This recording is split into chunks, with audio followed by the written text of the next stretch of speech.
pomegranates, full and fine, dates and sharp bullaces, rare pears and green gages, damsons and bilberries, taste them and try. Currants and gooseberries, bright fire-like barberries, figs to fill your mouth, citrons from the south, sweet to tongue and sound and eye.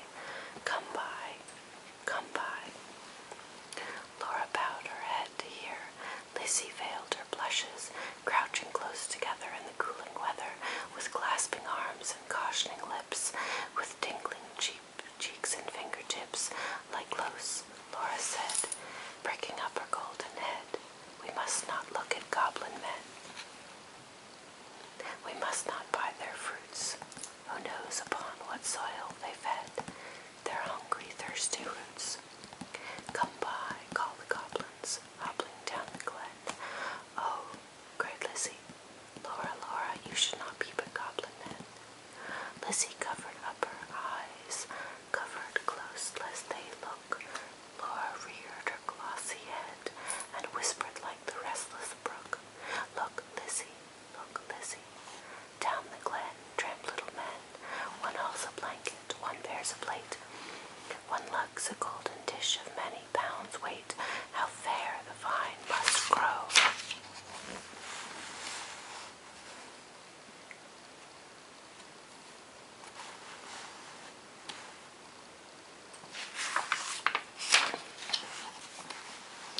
Whose grapes are so luscious, how warm the wind must blow through those fruit bushes. No, said Lizzie, no, no, no. Their offers should not charm us, their evil gifts will harm us. She thrust a dimpled finger in each ear, shut eyes and ran. Curious Laura chose to linger, wondering at each merchant man. One at a cat's face, one whisked a tail, one tramped at a rat's pace, one crawled like a snail, one like a wombat prowled, obtuse and furry, one like a rattle tumbled, hurry-scurry. She heard a voice like voice of doves cooing all together. They sounded kind and full of loves in the pleasant weather. Laura stretched her gleaming neck like a rush-embedded swan, like a lily from the beat, back like a moonlit poplar branch, like a vessel at the launch when its last restraint is gone. Backwards up the mossy glen turned and trumped the goblin men with their shrill, repeated cry, come by, come by.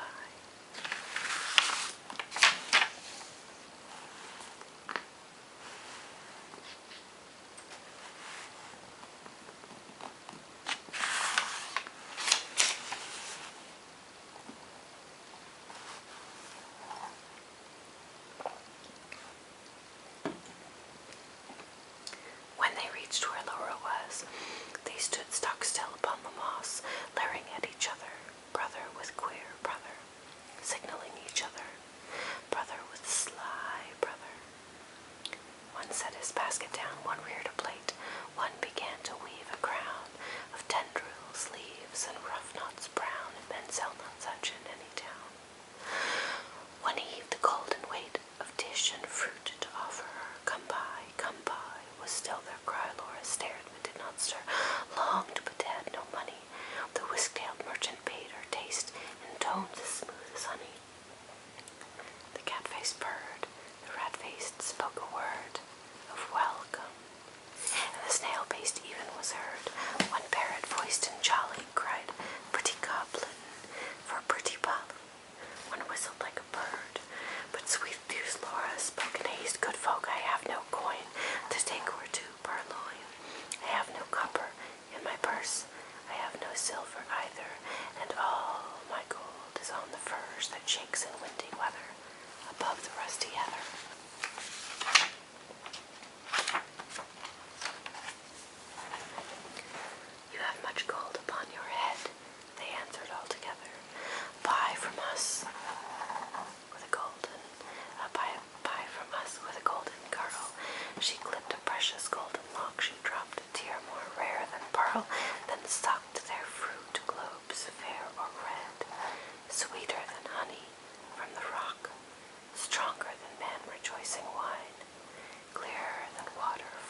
eggs, churned butter, whipped up cream, fed their poultry, sat and sewed, tucked as modest maidens should, Lizzie with an open heart, Laura with an absent dream, one content, one sick in part, one warbling for the mere bright day's delight, one longing for the night.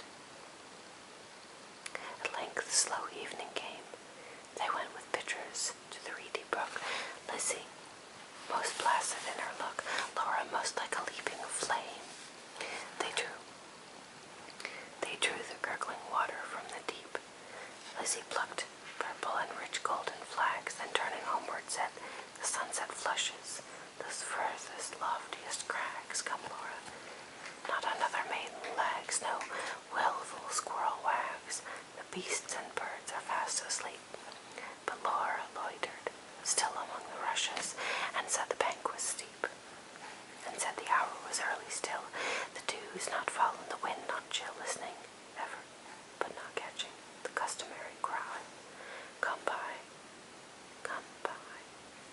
with its iterated jingle of sugar-baited words. Not for all are watching. One's discerning, even one goblin racing, whisking, tumbling, hobbling, let alone the herds that used to tramp along the glen in groups or single of brisk fruit merchant men. Till Lizzie urged, "Oh, Laura, come, I hear the fruit call, but I dare not look. You should not loiter long in this brook. Come with me. The stars rise. The moon bends arc.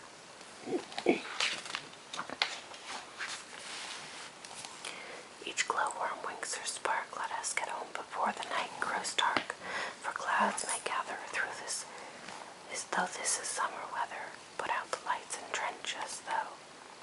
Then if we lost our way, what would we do?" Laura turned cold as stone to find her sister heard that cry alone, that goblin cry, "Come buy our fruits, come buy." Must she then buy no more such dainty fruit? Must she no more such succulous pasture find, gone deaf and blind? Her tree of life drooped from the root. She said not one word in her heart's sore ache, but peering through dimness, not discerning, trudged home, her pitcher dripping all the way. So crept to bed and lay silent till Lizzie slept, then sat up in a passionate yearning, and gnashed her teeth for balked desire, and wept as if her heart would break. Day after day, night after night, Laura kept watch in vain. In sullen silence of exceeding pain, she never caught again that goblin cry, "Come by, come by." She never spied the goblin men hawking their fruits along the glen, but when the moon waxed bright, her hair grew thin and gray. She dwindled as the fair full moon doth turn to swift decay and burn her fire away. One day, remembering her kernel stone, she set it by a wall that faced the south, dewed it with tears, hoped for a root, watched for a waxing shoot, but there came none. It never saw the sun. It never felt the trickling moisture run, while with sunk eyes and faded mouth she dreamed of melons as the traveler sees false waves in desert drought, with shade of leaf-crowned trees, and burns the thirstier in the sandful breeze. She no more swept the house, tended the fowls or cows, fetched honey, kneaded cakes of wheat, brought water from the brook, but sat down listless in the chimney nook, and would not eat. Tender Lizzie could not bear to watch her sister's cankerous care, yet not share. She night and morning caught the goblin's cry, "Come buy our orchard fruits, come buy, come buy." Beside the brook along the glen she heard the tramp of goblin men, the voice in stir poor Laura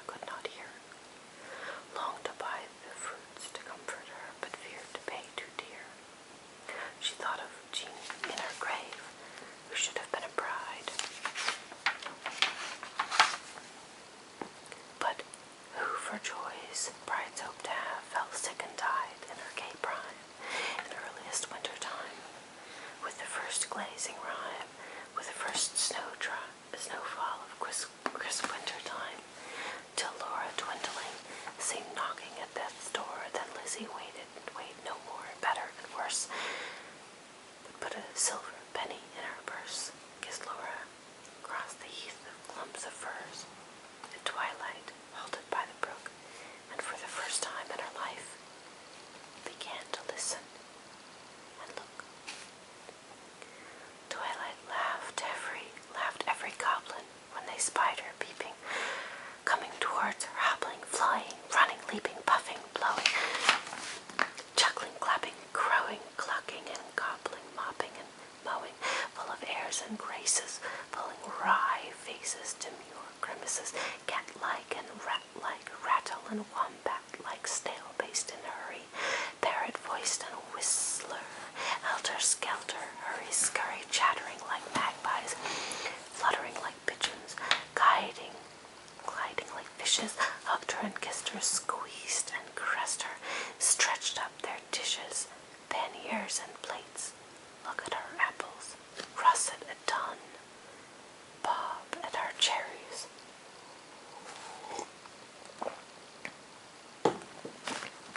Bite at our peaches, citrons and dates, grapes for the asking, pears red with basking out in the sun, plums on their twigs, pluck them and suck them, pomegranates, figs. Good folk, said Lizzie, mindful of Jeanie, give me much and many.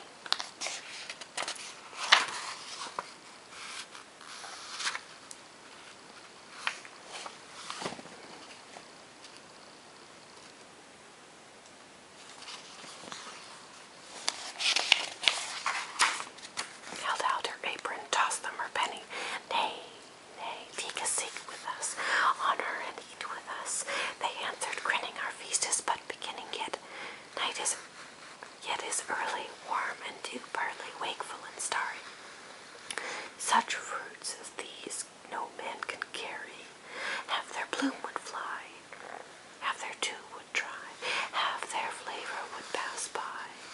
Sit down and feast with us, be welcome guest with us, cheer you and rest with us. Thank you, said Lizzie. But one waits at home for me. So without further parleying, if you will not sell me any of your fruits, though much and many, give me back my silver penny I tossed you for a fee. They began to scratch their pates, no longer wagging, purring, but visibly demurring, grunting and snarling. One called her proud, cross-gains, uncivil. Their tones waxed loud, their looks were evil. Lashing their tails, they trod and hustled her, elbowed and jostled her, clawed with their nails, barking, mewing, hissing, mocking. Tore her gown and soiled her stocking, twitched her hair out by the roots, stamped upon her tender feet, held her hands and squeezed their fruits against her mouth to make her eat. White and golden Lizzie stood like a lily in a flood, like a rock of blue veined stone, lashed by tides obtrusiously, like a beacon left alone in a roaring sea, sent up a golden fire, like a fruit-crowned orange tree. White blossoms, honey sweet, sore beset by wasp and bee, like a royal virgin town, topped with gilded dome and spire, close beleaguered by a fleet, mad to tongue or standard down. One may lead a horse to water, 20 cannot make him drink.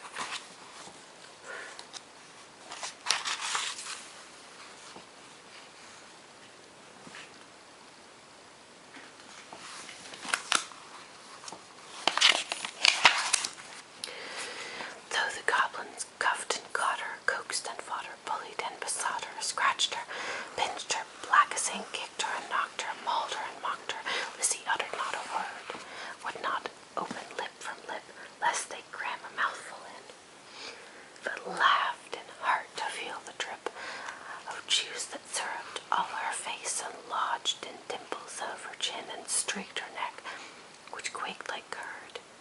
At last the evil people, worn out by her resistance, flung back her penny, kicked their fruit along whichever road they took, not leaving root or stone or shoot. Some writhed into the ground, some dived back into the brook with ring and ripple, some scuttled on the gale without some vanished in the distance. In a smart ache tingle, Lizzie went her way, knew not was it night or day. Sprang up the bank, tore through the furs, threaded copse and dingle, and heard her penny jingle bouncing in her purse. Its bounce was music to her ear. She ran and ran, and if she feared some goblin man, dogged her with gibe or curse, or something worse, but not one goblin scurried after, nor was she pricked by fear. The kind heart made her windy paste, that urged her home, quite out of breath with haste and inward laughter. She cried Laura, up the garden, did you miss me? Come and kiss me. Never mind my bruises, hug me, kiss me, suck my juices, squeezed from goblin fruits for you, goblin pulp and goblin dew. Eat me, drink me, love me. Laura, make much of me. For your sake, I have braved the glen and had to do with goblin merchantmen. Laura started from her chair, flung her arms up in the air, clutched her hair. Lizzie, Lizzie, have you tasted for my sake the fruit forbidden? Must your light like mine be hidden? Your young life like mine be wasted, undone in mine undoing, and ruined in my ruin, thirsty, cankered, goblin-ridden. She clung about her sister, kissed her and kissed her. Tears once again refreshed her shrunken eyes, dropping like rain after long sundry truth. Shaking with anguish, fear and pain, she kissed and kissed with a hungry mouth. Her lips began to scorch. That juice was wormwood to her tongue. She loathed the feast. Writhing as one possessed, she leaped and sung, rent all her robe and wrung her hands in lamentable haste, and beat her breast.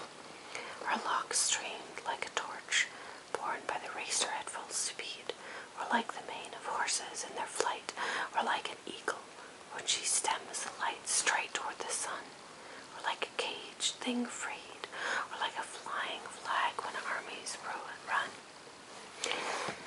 Swift fire spread through her veins, knocked her heart, met the fire smoldering there, and overbore its lesser flame. She gorged on bitterness without a name. Ah, fool, to choose such part of soul-consuming care, sense veiled in the mortal strife, like a watchtower of a town, with an earthquake shatters down, like a lightning-stricken mast, like a wind-uprooted tree spun about, like a foam-topped water spout cast down headlong in the sea. She fell at last. Pleasure past and anguish past. Is this death, or is it life? Life out of death. That long, night-long Lizzie watched by her, counted her pulses, flagging stir, felt for breath, held water to her lips, and cooled her face with tears and fanning leaves. But when the first birds chirped about their eaves, and early reapers plotted the place of golden sheaves, and to-wet grass bowed in the morning winds so brisk to pass, and new buds with the day opened of cup like lilies in the stream, Laura awoke from a dream, laughed in the innocent old way, hugged Lizzie, but not twice or thrice. Her gleaming locks showed not one thread of gray. Her breath was sweet as May, and light danced in her eyes. I've always viewed this last part as a sort of tacked-on ending, but